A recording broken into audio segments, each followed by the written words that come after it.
Masuk di chapter 1170, beban berat Loki. Oke, kembali lagi ke pembahasan One Piece chapter terbaru nih, dimana chapter kali ini kita benar-benar melihat hal yang sangat menyakitkan.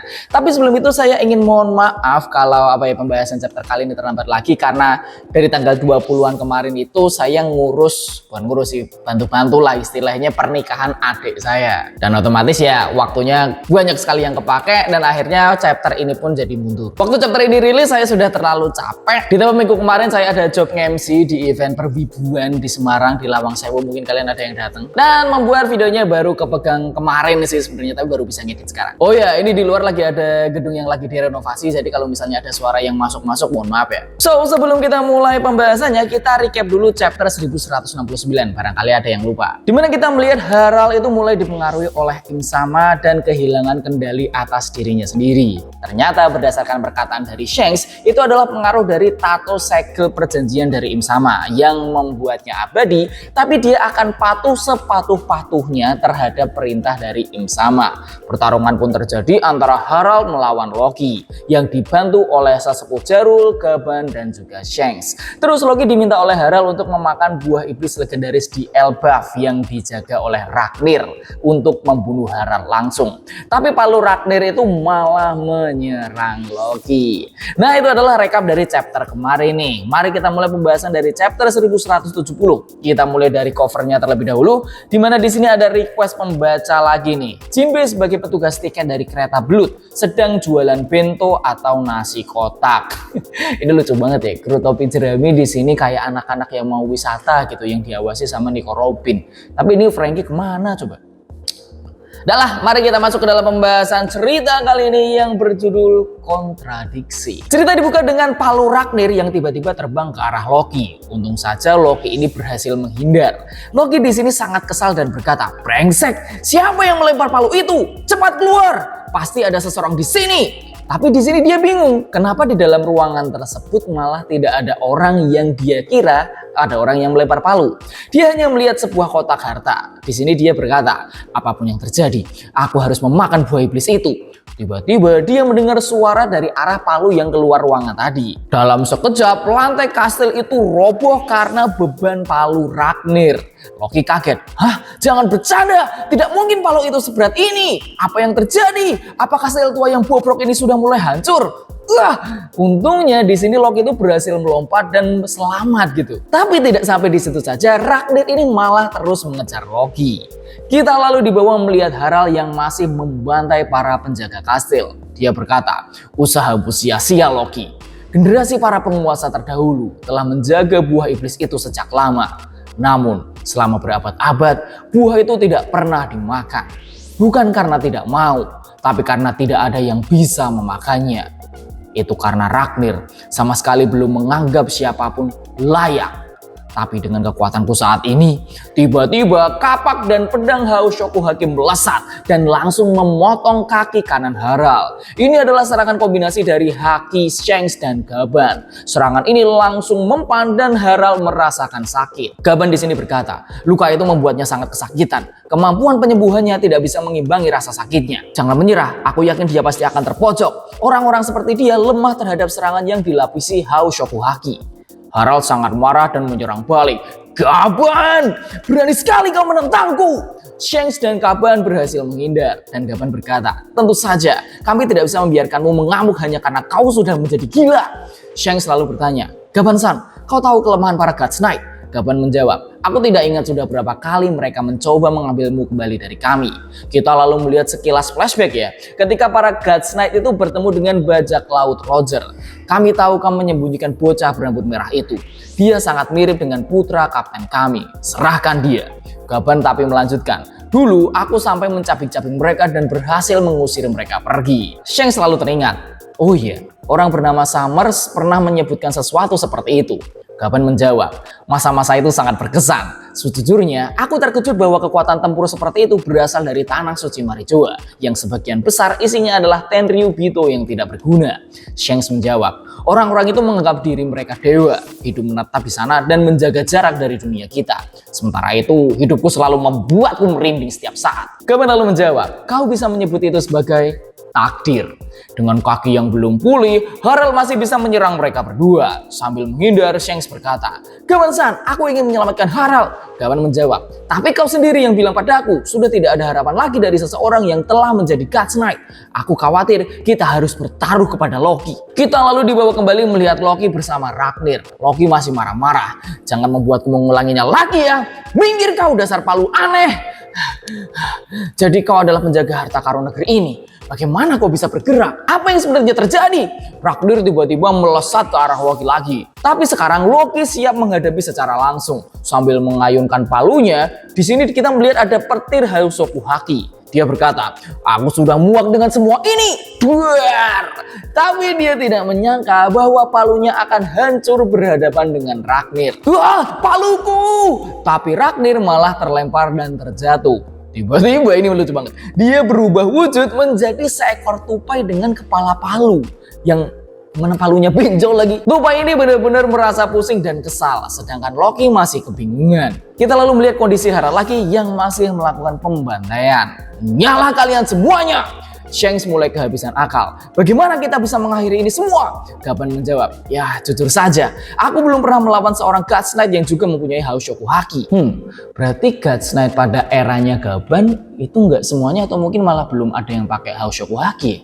Di saat yang sama ternyata sesepuh Jarul itu masih terbaring. Dia lalu berteriak, "Prajurit, hentikan Harald. Kita tidak bisa membiarkan dia mendapatkan buah iblis itu." Tapi sayangnya kekuatan para prajurit ini masih tidak mampu untuk menghalangi Harald. Meskipun Harald sudah tertusuk banyak pedang dan tombak.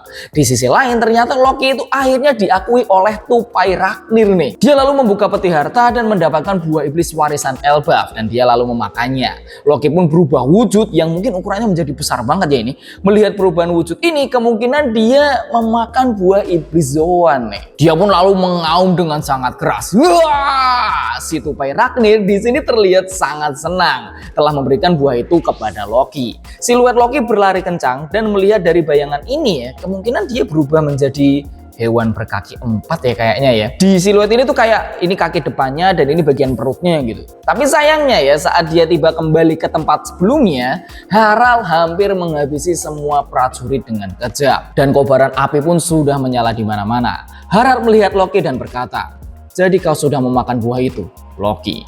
Harald langsung menantang Loki bertarung, tapi Loki berhasil menyerang balik Harald. Cakarannya membuat Harald terluka parah. Harald lalu diserang Loki berkali-kali sampai akhirnya Harald mulai kehabisan tenaga. Lalu Loki kembali ke wujud aslinya sambil membawa Ragnir. Dia lalu mengangkat Ragnir tinggi-tinggi, bersiap untuk menghantamkannya ke Harald. Tapi Harald hanya terdiam dan berkata, "Sudah kuduga, Loki. Darah penguasa memang mengalir di dalam dirimu." Loki kaget dengan apa yang dikatakan oleh Harald. "Hei, jika kau sudah sadar, berarti..." Harald langsung memotong perkataan Loki. "Aku tidak bisa menahannya lebih lama lagi." "Jangan lengah. Lihatlah sekelilingmu. Aku sudah tidak bisa diselamatkan lagi." Loki lalu tersadar. "Kau sedang dikendalikan oleh orang, bukan?" Tapi Harald menjawab, "Tidak begitu. Ini lebih seperti dia mempengaruhi pikiranku. Dan aku mulai menganggap diriku sebagai seorang dewa. Kau punya apa yang sudah dibutuhkan untuk memimpin Elbaf dengan baik. Tapi cobalah untuk lebih akur dengan saudaramu." Loki sangat sedih mendengar perkataan ayahnya. "Kau benar-benar ayah yang buruk. Kenapa kau meminta putramu sendiri untuk mencabut nyawamu? Ayah macam apa yang melakukan itu?" Harald selalu melanjutkan, "Satu hal terakhir, aku hampir lupa. Aku ingin berterima kasih padamu soal Ida.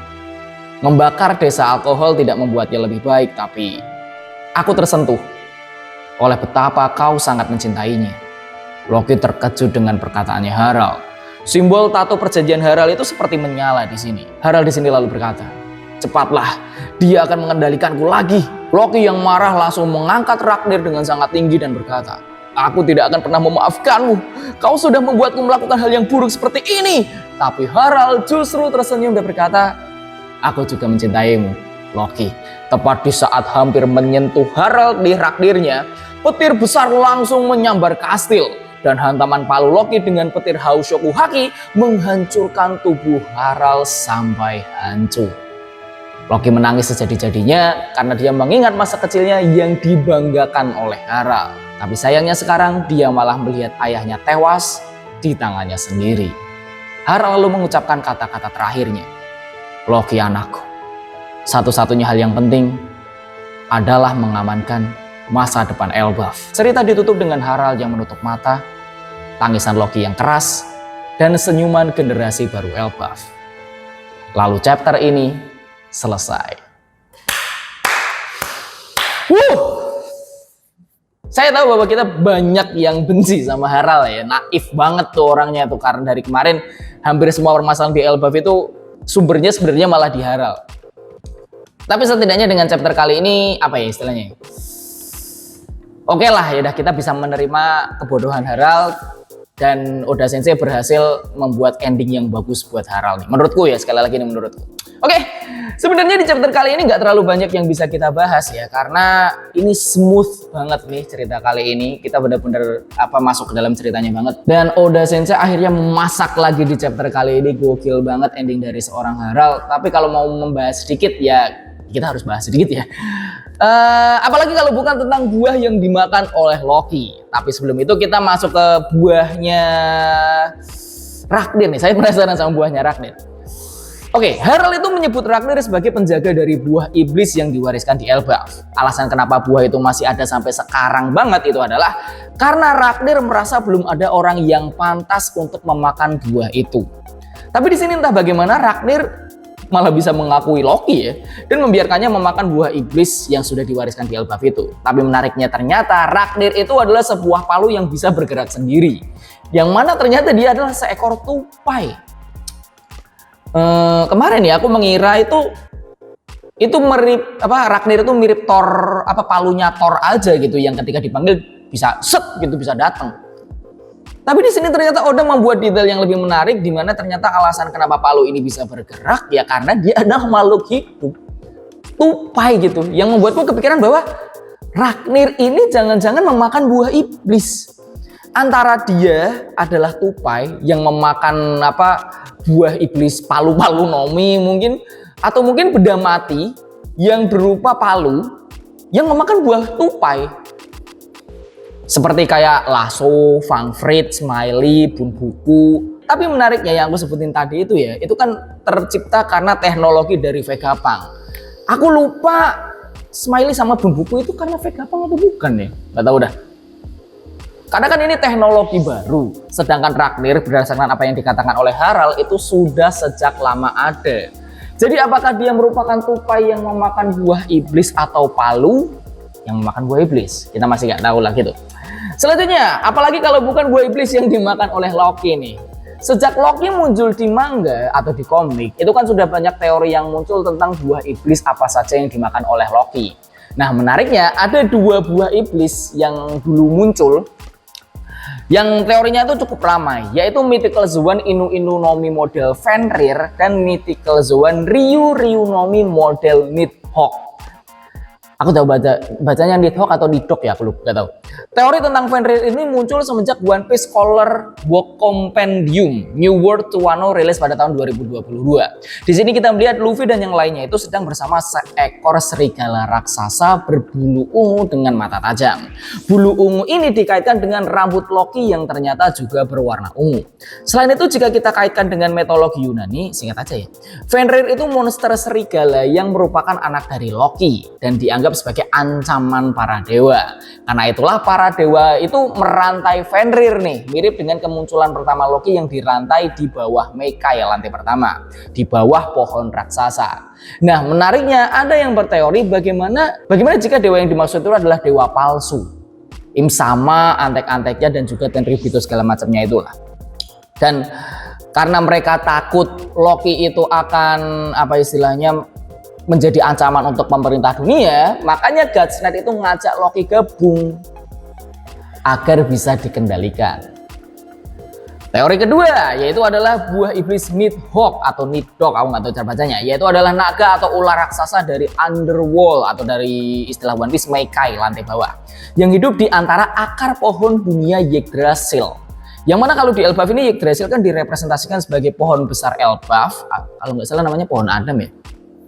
Yang katanya juga si Nighthawk ini punya musuh di atas Yggdrasil. Jadi si Nighthawk itu ada di bawah, di akarnya ini punya musuh di atas, seekor elang yang namanya kurang jelas nih waktu aku cari-cari ya. Nah, si Nighthawk ini punya tugas untuk menggerogoti akar Yggdrasil dari bawah tanpa henti untuk menghancurkan struktur dunia itu sendiri, sama seperti Fenrir yang bisa berpotensi menghancurkan dunia yang sekarang. Nighthawk itu ternyata juga bisa menghancurkan pohon dunia itu sendiri jika diterus-teruskan, yang mungkin bisa direpresentasikan sebagai struktur dunia itu pemerintah dunia yang sekarang. Jadi digerogoti dari bawah nih, bisa hancur nih pemerintah dunia di One Piece. Nah, itu dua teorinya. Tapi setelah chapter 1170 ini rilis, ada satu teori lagi yang muncul, yaitu teori ketiga yang rame banget, yang mana buah yang dimakan Loki itu kemungkinan adalah mythical Zoan tupai model Ratatoskr. Bener gitu nggak ya cara bacanya? Bahkan sampai ada yang sudah menggambar fan artnya loh. Ini sumpah, ini keren banget sih gambarnya. Jadi dalam mitologi, Ratatoskr itu adalah seekor tupai yang hidup di pohon dunia Yggdrasil. Nah, ini menariknya di sini nih. Badannya itu sebenarnya tidak besar. Dia juga tidak sekuat itu. Tapi itu dia diketakuti, dirasa berbahaya karena ucapannya. Karena dia itu sering mengadu domba antara Nighthawk yang ada di akar Yggdrasil dengan elang yang ada di atas Yggdrasil yang tadi aku sebutin. Kelakuannya ini sangat licik yang sampai dimiripkan dengan Loki yang ada di mitologi Yunani sebagai dewa tipu daya. Teori ini juga naik karena melihat Ragnir yang ternyata juga seekor tupai. Nah, kalau misalnya kalian disuruh milih nih, kalian bakal milih mana? Kalau aku tetap lebih suka teori Fenrir sih ya. Tapi kadang kan udah suka nyeleneh ya. Jadi mungkin Ratatoskr oke lah, masih bagus nih. Kalau Nighthawk entah kenapa agak kurang aja gitu. Tapi mungkin bisa jadi buah iblis yang lain juga kan. Dan menurutku kemunculan kekuatan Loki ini nggak akan muncul di flashback. Kita akan melihat wujud aslinya. Kita akan melihatnya di timeline sekarang ketika bertarung bersama para Gods Knight. Menurutku sih seperti itu. Nah, itu adalah pembahasan One Piece chapter 1170 yang terlambat karena aku ngurusin nikahnya adekku dan segala macamnya. Jadi mohon maaf banget. Dan bagaimana makan malam kalian? Udah selesai atau belum nih? So, selamat libur akhir tahun, jaga kesehatan, dan sampai jumpa di pembahasan video berikutnya. Nama saya Vincent Nugraha undur diri. Ciao. Oh ya, One Piece Netflix live action season kedua itu akan rilis Maret. Dan ada berita yang cukup, apa ya istilahnya ya? Menyedihkan, tapi juga enggak juga. Karena anime One Piece season 1 dalam tanda kutip season 1 yang jumlahnya 1055 episode itu sudah selesai kemarin minggu dan aku sudah nonton. Itu bagus banget episodenya sebagai penutup dari arc Egghead yang mana arc Elbafnya akan dimulai di season kedua dimana di episode 1156 itu pada April 2026. Jadi kita akan libur animenya sekitar Januari, Februari, Maret, April, ya 3-4 bulanan gitulah. Ditambah yang tadinya One Piece itu anime mingguan, setidaknya dalam setahun ada 45 sampai 50-an episode. Di sini katanya hanya akan ada 20-an episode, sekitar 25-26 episode yang akan dibuat menjadi 2 core atau 2 season. Aku nggak tahu istilahnya gimana. Ya bisa mungkin antara 2 core atau 2 season atau mungkin rilisannya 2 minggu sekali. Jadi ya itu berita baik atau berita buruk ya? Gak tahu lah, dah, bye.